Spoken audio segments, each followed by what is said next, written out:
Oyez, gentes dames et braves messires, vous écoutez Ça m'a bien fait lire avec Roméo Frati. Place au plat de résistance de la série Autant en emporte le ventre. Régalons-nous donc avec Arthur Rimbaud qui fait une halte gastronomique au Cabaret Vert en octobre 1870. Depuis 8 jours, j'avais déchiré mes bottines aux cailloux des chemins. J'entrais à Charleroi, au Cabaret Vert. Je demandais des tartines de beurre et du jambon qui fut à moitié froid. Bien heureux, j'allongeais les jambes sous la table verte. Je contemplais les sujets très naïfs de la tapisserie.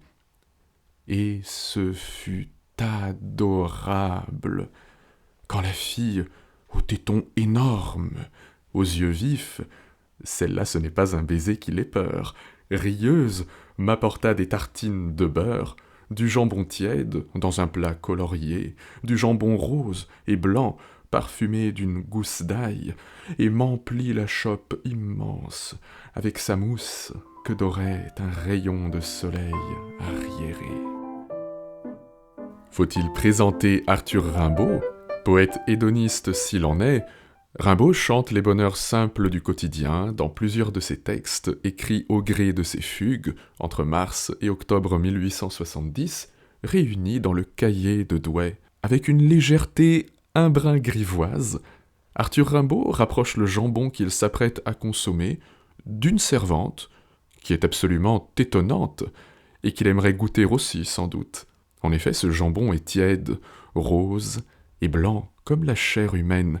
C'est donc par l'évocation des couleurs et de la température, ainsi que par la suggestion de la forme, puisque les tétons de cette fille sont énormes, que notre cher Rimbaud mêle espièglement le désir de la bonne chair au désir de la chair, sans oublier bien sûr la bonne chope de bière pour arroser tout cela.